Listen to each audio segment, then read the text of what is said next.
가 한 분 한 분 삶 위에 넘쳐나길 주님의 이름으로 축원합니다. 요나 이야기를 하고 있죠.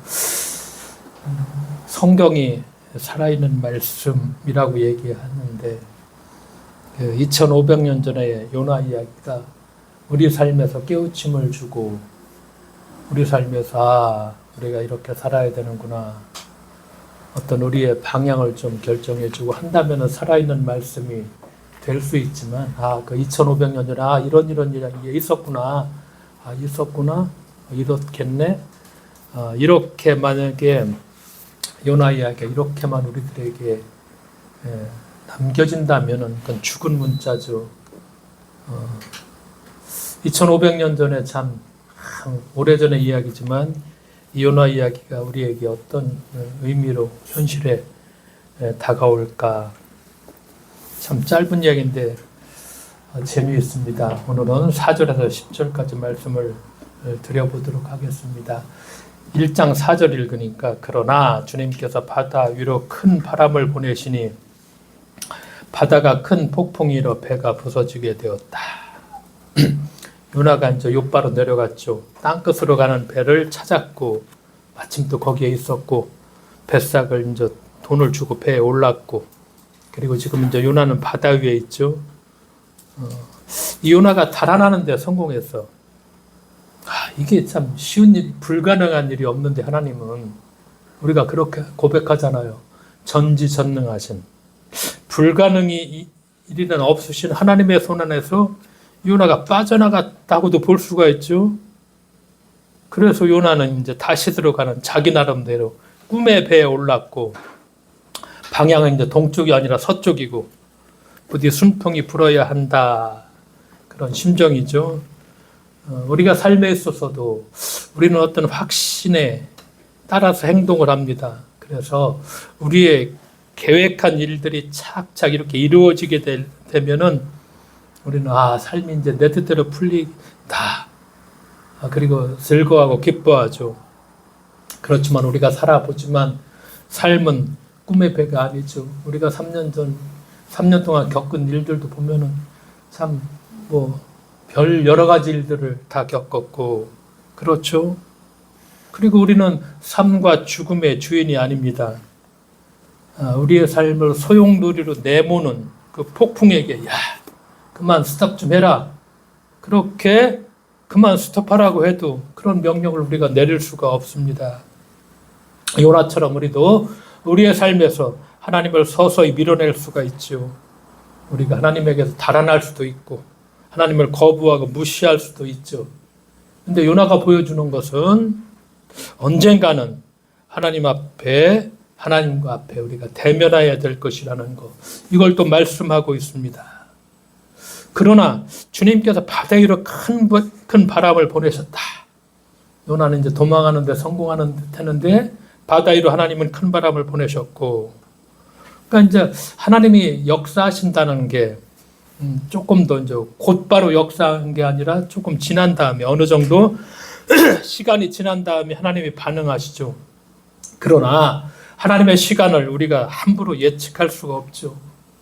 하나님 때로는 정말 빨리, 때로는 좀 천천히, 때로는 더 분명하게 이게 하나님의 뜻이구나 볼 수도 있고, 때로는 불분명하게 이게 뜻일까 뭘까, 그렇죠, 분명하지 못하게 그렇게 하나님이 역사하실 수가 있죠. 하나님은 바람과 폭풍, 바다와 파도를 다스리시는 주님이심을 분명하게 그러나 보여주시죠. 요나서 1장 5절에 보니까, 그러자 뱃사람들이 이제 폭풍이 불어오니까 겁에 질려 저마다 뭐 하고 있느냐, 자기 신에게 부르짖으며 그 다음에 배를 가볍게 하려고 안에 있는 짐들을 모두 바다로 내던졌다. 선원들의 반응이죠. 오늘날도 그렇지만 예전에도, 옛날에도 그랬죠. 선원들, 뱃사람들의 국적은 참 다양했습니다. 그래서 배가 낯선 항구에 정착하게 되면, 도착하게 되죠. 그러면은 뱃사람들 가운데는 일부에 그곳에 남는 사람도 있고 또 새로 고용되는 사람도 있고, 이게 뱃사람들이죠. 그러니까 배 안에서는 매우 다양한 문화를 만나게 되고 세상에는 다양한 종교와 신들이 존재한다는 사실을 알게 되죠. 그 뱃사람들은 폭풍을 수없이 경험한 사람들, 그런 사람 베테랑들이죠. 근데 보니까 이번 폭풍은 심상치 않아 보여. 이제까지 자기들이 경험한 그런 폭풍과는 전혀 다른 이런 폭풍이구나. 이것을 직감을 하죠. 예기치 않은 이제까지 경험해본 폭풍과는 전혀 다른 위기 앞에 선원들은 이제 하나가 되죠. 살아나려고. 어떻게 해서든지 이 위기를 극복해야 되니까 선원들은 하나가 되죠. 그래서 제일 먼저 한 일은 선원들이 각자 믿는 신에게 간절히 기도합니다. 그 신의 이름이 무엇이든 그건 상관이 없죠. 우리나라 격언도 그렇지만 독일 격언에도 사람은 절박할 때 기도하는 법을 배운다. 공통 어떤 그런 이야기일 것입니다. 그렇죠? 절박할 적에 창조주 하나님을 떠올리게 되죠. 뱃사람들은 본능적으로 이번 폭풍은 신적 위력과 연관이 있다는 거 그렇구나. 그걸 알아차렸습니다. 그래서 뱃사람들은 먼저 자기가 믿고 있는 신 다양하죠. 그러니까 그 신에게 간절히 기도하고 근데 여기에 기도하는 것에 그치지 않죠. 그 다음에는 행동으로 옮깁니다. 배 안에 있는 짐들을 모두 밖으로 내던집니다. 왜냐?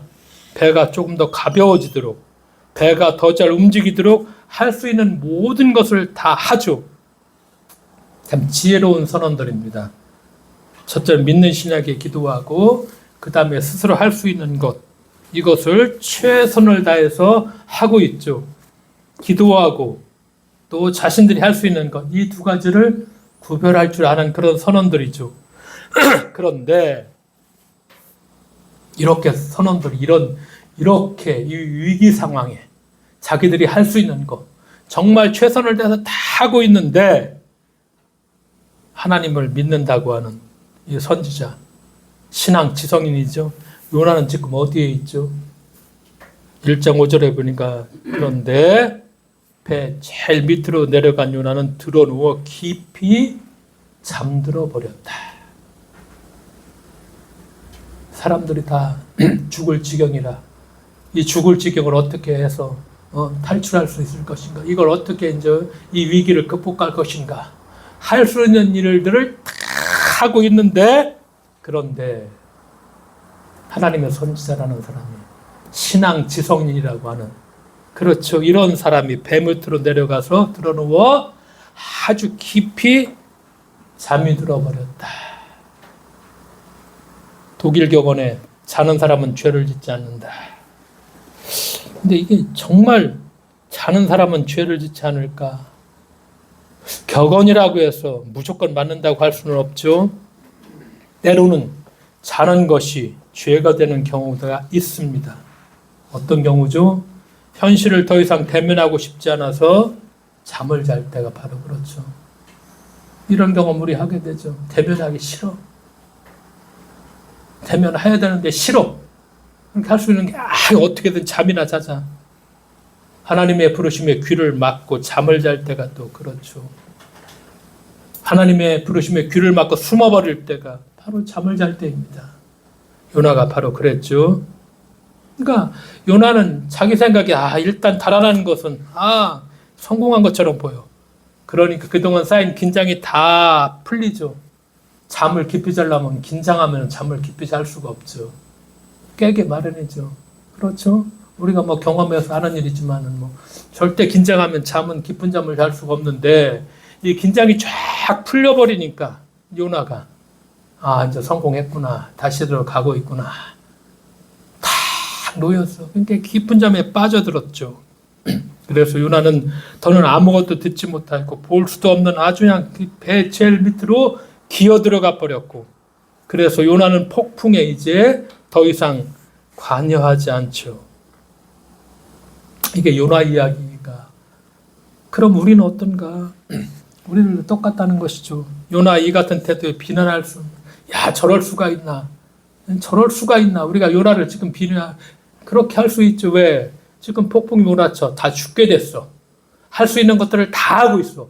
근데 요나는 깊은 잠에 들어가서 빠져 버렸어. 내게 요구하는 것들이 너무 지나치고 강하고 부담스러우면 우리가 어떡하죠? 더는 아무것도 보고 싶지도 않고 생각하고 싶지도 않아, 듣고 싶지도 않아. 바로 이 태도입니다. 이 태도죠. 응? 그 과도한 요구. 이거 너무 지나쳐. 부담스러워, 강해. 이 과도한 요구야. 그러니까 이 요구와 나를 어떻게 떼어놔 버리는 거죠. 그 상황과 나를 완전히 떼어놔 버려. 그러니까 상황이 이렇게 위급한데도 그냥 잠을 청하게 되는. 그렇죠. 이 과도한 요구 앞에서 우리가 경험을 해보면은 그 요나 이야기가 우리가 요나 이야기를 생각 없이 읽으면은 뭐 사장 한 5분도 안 걸리죠. 요나가 이랬구나. 그냥 생각하는 것이 물고기 뱃속에 들어갔구나. 3일 만에 다시 살아났구나. 마치 이것은 예수가 무덤에서 3일 만에 다시 이거 상징한다고 이 정도로만 얘기하고 있지. 이 요나 이야기가 오늘 우리에게 주는 어떤 이런 메시지들. 그렇죠. 우리는 이랬지 않았나. 우리의 삶을 다시 한번 또 우리가 돌아보게 되고 생각하게 되죠. 아무것도 하지 않아서 죄를 짓는 경우가 있죠. 난 아무것도 하지 않았어. 난 이 계엄식에 내가 한 건 아무것도 없어. 내가 죄가 없어. 그런데 아무 짓도 하지 않아서 죄를 지을 수가 있다는 것이죠. 왜? 말하지 않고 행동하지 않고 반응하지 않아서 우리가 어떻게 되죠? 결국 죄를 짓게 되는 것입니다. 그러니까 위기 앞에서 나는 아무것도 안 했어. 난 아무 짓도 안 했어. 보통 이렇게 말을 하죠. 자기를 합리화하면서. 그런데 그렇게 말하지 않고 행동하지 않고 반응하지 않아서 죄를 짓게 되죠. 이 상황을 2500년 전에 요나가 우리에게 다시 얘기하고 있죠. 요나서 1장 6절에 보니까 이제 선장이 그에게 다가와 말을 하죠. 당신은 어찌 이렇게 깊이 잠들 수가 있어? 일어나서 당신 신에게 부르짖으시오. 행여나 그 신이 우리를 생각해 주어서 우리가 죽지 않을 수도 있지 않소. 근데 선장이 이제 알아차린 거야. 여기 한 사람 있는데 보니까 근데 찾아보니까 다 뒤져보니까 배 제일 밑에 가서 이제 잠을 자고 있는데 선장이 깨우는 거야. 그러면서 당신은 어떻게 이렇게 깊이 잠들 수가 있냐? 그럼 당신의 신 부르짖으라. 그 신이 혹시라도 우리를 생각해서 우리가 죽지 않을 수도 있게 하지 않겠느냐. 이렇게 얘기하죠. 지금 폭풍으로 배 안에는 모든 사람의 생명 위협받고 있다. 그러니까 이 거센 폭풍을 멈추게 하기 위해서 어느 신의 힘이 필요한지 선장은 알 수가 없죠. 그러니까 이 같은 급박한 상황에서 어떤 종교가 참된 종교인지 토론을 벌이지 않죠. 지혜로운 선장이죠. 선장은 현 상황을 타개할 방법만을 생각하며 그 어떤 가능성도 배제하지 않으려고 하죠. 선장이죠.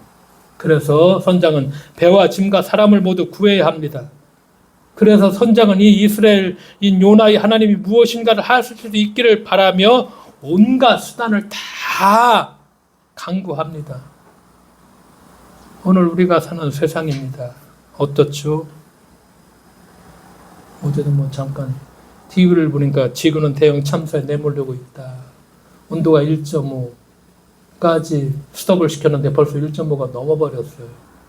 이 넘어가면 이제 우리가 할 수 있는 힘이 하나도 없어. 근데 통제권을 벗어나는 거예요. 대형 참사에 내몰리고 있죠. 이 작고 부서지기 쉬운 행성에서 우리는 서로 평화롭게 사는 법을 배우지 못했습니다. 지금은 더욱더 그렇죠.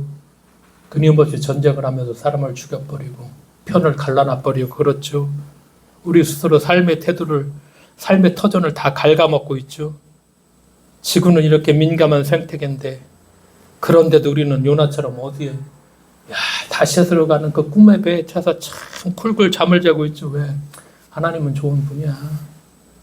우리가 자도 다 하나님이 우리 지구를 지켜줄 거야.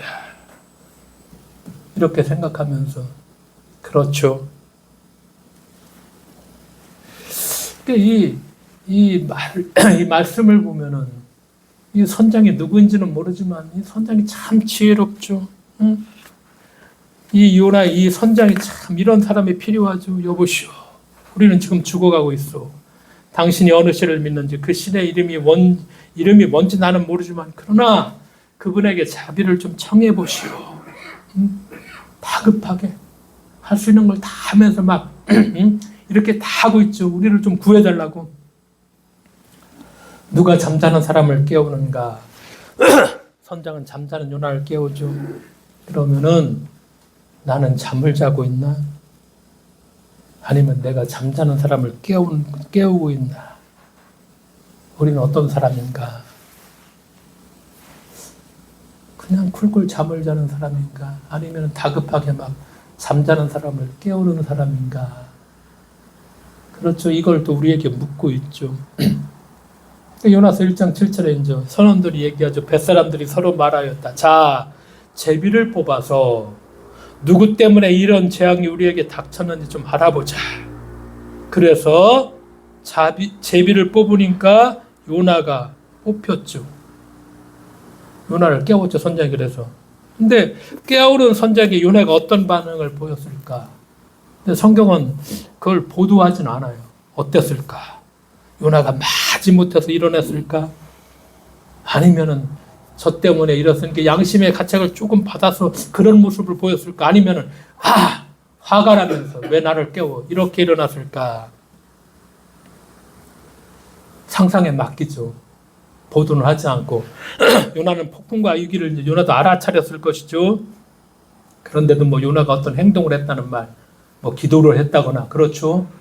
이런 보도는 전혀 없죠. 한마디도 없죠. 이야기는 다시 누구에게, 요나를 깨운 다음에 다시 뱃사람들에게 초점을 맞춰. 왜? 요나가 아무것도 하지 않았기 때문에 이 뱃사람들에게 초점을 맞추죠. 뱃사람들에게는 아직 할 수 있는 일이 있어요. 그래서 자기네가 잘하는 방법, 그 방법뿐이 없어. 제비를 뽑는 거. 근데 이 제비를 뽑기 하는 이 제비 뽑기는 한 가지 난점이 있죠. 무언가가 잘못되었을 경우에 누구 한 사람이 그 책임을 몽땅 뒤집어 쓰게 된다는 것이죠. 왜 그랬느냐? 2500년 전에는 사람들의 이런 과학적 지식이 없었죠. 이걸 합리적으로 설명을 할 수 없었어요. 그러니까 그에 대한 설명을 찾아야 했어. 그래서 제비 뽑기를 하는 거야. 그런 방법, 제비 뽑기라는 방법이죠. 오늘날 우리는 어떻죠? 과학적 지식이 충분히 있죠. 어떤 자연현상에 대해서 우리가 다 과학적으로 설명할 수가 있죠. 그런데도 무언가가 잘못되었을 때 우리도 어떻게 하죠? 여전히 희생양을 찾느라 여념이 없습니다. 그리고 그 책임을 누군가에게 희생양을 찾아서 저놈 때문이다. 아니면 저런 그룹들 때문이다. 2500년 전에는 과학적 지식이 없어 어쩔 수 없이 제비 뽑기를 했지만 2500년이 지나 오늘날에는 모든 자연 이런 재해들을 다 과학적으로 설명을 할 수 있음에도 불구하고 그런데 그렇죠. 국가적으로도 그렇고 사회적으로도 그렇고 뭔가 잘못됐어. 합리적인 어떤 방법을 찾아서 얘기하기 전에 희생양을 찾아서 돌려놓아야 돼. 저들한테 다 물어야지 돼. 모든 책임을 그렇게 돌리는 거. 이건 지금도 아직까지도 그런 정말 방법들을 쓰고 있죠. 어쨌든 뱃사람들은 제비를 뽑았습니다. 일종의 신의 심판 같은 것이죠. 어느 신이 폭풍을 관할하는지는 아직 명확히 알 수가 없어요. 그러나 그럼에도 불구하고 사람들은 그 신에게 결정을 내맡기죠. 그러면서 이제 요나서 1장 8절에 그러자 이제 선원들이 요나에게 묻죠. 누구 때문에 우리에게 이런 재앙이 닥쳤는지 말해보시오. 당신은 무엇하는 사람이고 어디서 오는 길이오? 당신은 어느 나라 사람이며 어느 민족이오? 아주 점잖게 묻는 듯이 보이죠. 그러나 지금 이 질문하는 이 말은 아늑한 거실이 아니라 폭풍이 몰아치는 배 한가운데서 하는 말이죠. 여기서 관건은 안전하게 살아남는 그런 일입니다. 폭풍으로 배 안에 물이 들이치고 도수님이 갈기갈기 찢어져 있고, 근데 요나는 이제 보니까 푹 잔 듯해. 요나는 거센 바람이 날카로운 피리수를 내며 요나의 귀를 때려버리죠. 바다로 떨어지지 않으려면 무엇이라도 붙잡고 있어야 하고, 근데 물까지 들이치고 하나님이 주신 사명을 거부한 요나는 이제 뱃사람들에게 대답하라는 그런 강요를 받죠. 그제서야 이제 요나는 하나님에게서 달아나는 일이 자기 뜻대로 이루어지지 않았다는 걸 이제 알아차리죠.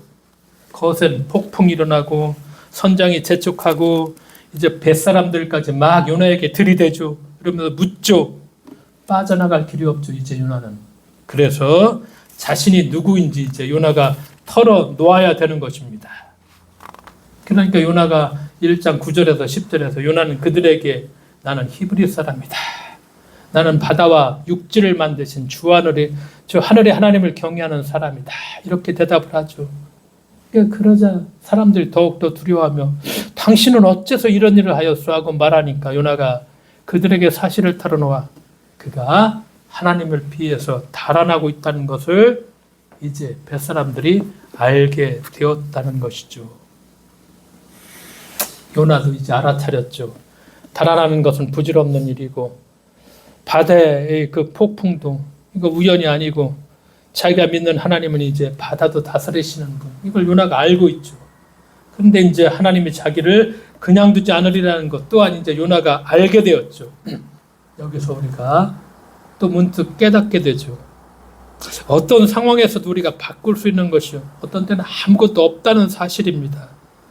내가 달아나는 것도 누구를 공격하는 것도 그 어떤 것으로도 바꾸지 못한다는 사실.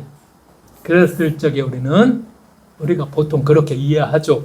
사람들은 대부분 운명을 감수합니다. 운명을 받아들이고 이제 거기에 따르죠. 이때는 언젠가 무엇인가 확연해지는 순간이 있죠. 무엇인가 완전하게 알게 되는 순간이 있습니다. 그러면은 우리는 있는 그대로 그걸 자연스럽게 받아들이게 되죠. 그리고 불만을 품지 않죠. 그러면서 더 이상 달아나지도 않죠. 요나가 이제 그런 처지에 몰렸죠. 자신이 누구인지 밝히죠. 그리고 자신이 믿는 하나님에 대해서도 말을 하죠. 거센 바람이 피리 소리 같은 소리를 내며 으르렁거리는 가운데서 요나는 자기 태도를 이제 분명히 할 수밖에 없죠. 모든 사람 앞에서 자신이 신앙 고백을 하게 되죠. 그래서 요나는 하나님을 피해서 달아났지만 이제 하나님 앞에 설 수밖에 없고, 우리가 삶의 폭풍이 우리에게 닥쳤을 적에 우리에게 삶의 폭풍 한가운데서 그때 우리는 정말 무엇이 중요한지 무엇이 중요하지 않은지를 결정할 수밖에 없죠. 스위스의 의사이며 작가인 막스 피카르트라는 사람이 있는데 이 사람이 오래전에 하나님으로부터 도피라는 책을 썼습니다. 그러면서 하나님에게서 이제 도망치는 인간의 모습을 묘사합니다. 우리가 성경에 보면 창세기에서부터 그렇죠. 하나님에게서 도망쳐 몸을 숨기는 아담이 그랬죠. 그런데 하나님이 찾아오시죠. 그리고 아담을 부르십니다. 아담아, 너 어디 있느냐? 첫째 도망치는 인간이 아담이야. 근데 그 아담에게 와서 하나님이 첫 번째로 던지신 질문이, 첫 질문이 바로 그거야. 그대는 어디에 숨어 있는가? 너 어디 있느냐? 도피한다는 거, 요나처럼 대단하게 생각하지만 그러나 우리 삶에 있어서도 이 도피의 방식은 참 매우 다양합니다. 어떻게 도망가죠? 우리는 관심을 다른 곳으로 돌립니다. 자신을 숨기기도 하고 어떤 때는 일에 몰두하기도 하죠. 그러면서 허황된 세계를 추구하기도 합니다. 이거 다 우리가 도피하는 것입니다.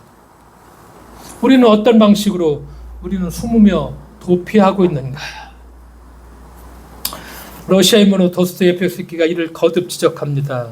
인간은 내적 부패와 맞서기 위해서는 어리석은 꿈의 독수에서 늘 새롭게 정화되어야 된다. 이게 도스토옙스키의 주된 사항인데, 초기에 이제 이 소설에 보면은 죽음을 앞둔 한 젊은이가 울고 있는 애인에게 이렇게 말을 합니다. 왜 우는 거야? 내가 죽어서? 나는 얼빠진 나쁜 사람이야. 삶은 한낱 일장춘몽. 나는 몽상가. 진정한 삶을 살지 못했어. 이렇게 그 애인에게 얘기합니다. 도스토옙스키에게 이게 초기의 소설인데 이건 자기 자신을 이렇게 고백을 합니다. 오랫동안 그가 처음에 몽상가로 살았다는 것입니다. 근데 도스토옙스키가 거기에 머물지 않고 헛된 꿈과 부단히 맞서 싸웠습니다. 이런 노력 끝에 삶에 대해서 크게 깨달은 바, 이제 도스토옙스키가 깨달은 바가 있었는데 그건 뭐냐? 현실 속에서 사는 것보다 더 멋진 것은 없다. 이렇게 고백을 합니다. 현실 속에서 사는 것보다 더 멋진 것이 없다. 그러면은 현실 속에 사는 삶은 어떤 것인가? 현실 속에 사는 이는 누구인가? 도스토옙스키는 그렇게 얘기합니다. 하나님 안에 머물며 하나님의 목소리를 듣고 그분과 함께 살아가는 사람, 이것이 바로 현실 속에 사는 사람이다. 이렇게 정의를 합니다. 그러면서 자신이 이렇게 깨달은 다음에 이것이 자기는 제2의 탄생이었다. 이렇게 고백을 합니다. 이 깨달음을 통해서 분열된 인격으로부터 도스토옙스키는 자신을 보호했고 스스로 살아있는 삶이라고 불렀던 그런 삶을 살게 되었다. 이렇게 말씀을 합니다. 성서는 꿈속으로 도피하는 자를 어떻게 말하죠? 요나처럼 잠들어 있는 자입니다. 현실을 직시하고 맞서는 자, 깨어있는 자입니다. 그러면은 나는 잠들어 있는 자인가? 깨어있는 자인가? 이것도 나한테도 물어봐야 됩니다. 요나 이야기가 이렇게 우리의 가슴을 찌르는 것은, 살아있는 말씀이라는 것은 2500년 전에 요나가 다시 우리에게 이 질문을 던지고 있다는 것입니다. 그래서 우리가 하나님의 말씀을 어떻게 고백하죠? 살아있는 말씀이고 내 폐와 이런 걸 가슴에 막 찔러낸다는 것이죠. 나는 잠들어 있는 자인가? 나는 깨어 있는 자인가? 요나는 니느웨가 아닌 다시스로 갔고 하나님의 현실 대신 허상을 쫓아가죠. 어쩌면 우리도 마찬가지로 모든 인간은 자신의 다시스로 가고 싶어 하죠. 그곳에 다다를. 이 다시스가 여기에 가고 싶어요. 그래 가상의 배를 타. 자기 나름의 다시스가 다 필요할 것입니다. 하지만 성서는 이 다시스가 예기치 않은 곳에 있다고 하죠. 어디 있습니까? 니느웨의 한가운데. 우리가 받아들이기 꺼려했던 그 한가운데. 어디 저 서쪽 먼 곳에 저 가상의 세계에 그 다시스가 있는 것이 아니라 오히려 네가 가기 싫어하는 그 니느웨에 다시스가 있다는 것이죠. 우리가 받아들이기, 우리가 좀 꺼려하고 하는데 그런데 거기에 이 다시스가 있다고 성경은 우리에게 얘기합니다. 그렇기 때문에 내가 가고 싶어하는 그 꿈의 도시 다시스가 우리는 어디에 있는가? 나에게 다시스는 어디에 있는가? 배 밑에서 요나는 자신이 안전할 줄 알았죠. 하지만 요나는 자신이 안전판이 무너지고 있음을 깨달아야 됐죠. 하나님은 바다의 폭풍으로 휘몰아치는 그의 운명을 사로잡으면서 선장과 뱃사람들의 행동으로 요나에게 이제 역사하죠. 그러니까 요나는 갑자기 온 세상에 요나를 적대시합니다. 모든 것이 다 낯설죠. 그러니까 하나님에게서 도망치는 사람은 하나님과 자신에게서뿐만 아니라 이웃에게서도 멀어지고 또 자신과 타인에게 이방인이 된다. 이렇게 말씀하고 있죠. 2500년 전에 요나가 다시 현실에 오늘 우리의 삶에 묻고 있죠. 우리가 긴박한 상황에서 잠을 자고 있는가? 이 긴박한 상황에서 딴청 부리지는 않는가? 알게 모르게 우리는 이 긴박한 상황에서 잠자기를 원하고 딴청 부리기를 원하고 나하고는 상관없어. 자주 있는 일이죠. 또한 살면서 때로 자신의 고집과 아집이 유일한 무기가 되는 때가 있죠. 내 이 고집을 버리면 정말 죽기라도 하는 것처럼 곱씹어. 그래서 우리가 생각해 보니까 이 모든 일들이 다 우리의 모습이고 우리 자신에게 기대어 우리의 의지와 뜻과 고집에 기대어 산 그런 세월이 있다면 이게 다 요나의 모습과 같은 것이죠. 폭풍이 가라앉자 결국 뱃사람들은 제비를 뽑아 뽑힌 요나에게 묻죠. 어느 나라, 어느 민족, 무엇하는 사람이냐는 질문은 결국 자신의 정체성을 드러내는 그런 질문이죠. 위기의 순간에, 그런 시간에 사람은 평소 가리고 싶었던 자신의 본래의 모습을 드러낼 수밖에 없죠. 화평하고 안정된 시기에는 누구나 고상하고 온유한 위험을 지닐 수도 있지만 한치 앞을 알 수 없는 힘든 시기에는 적나라한 자기의 모습이 드러나서 쉽게 타인을 비방하고 몰아세워 버리고 맹수로 돌변하게 되죠. 평화로운 시기에는 누구나 천사가 될 수 있지만 그렇게 어려운 시기에는 금세 한 사람을 몰아세울 수 있고 피로이상으로 한 사람에게 그냥 공격을 퍼부을 수 있고 우리가 그처럼 다 미혹한 그런 존재입니다. 그런 사람들이죠. 그러나 막스 피케르트가 하나님의 도피를 아까 얘기했죠. 글 말미에 이렇게 결론을 냅니다. 이것이 바로 하나님의 사랑이다. 하나님은 도망치는 사람들을 뒤쫓으신다. 그들보다 더 빨리 달려 그 곁 가장 가까이 계신다. 뒤쫓기만 하는 게 아니라 더 앞서 달리신다. 그들이 닿기 전에 하나님은 이미 거기가 계신다. 하나님은 어디나 이미 앞서 계신다.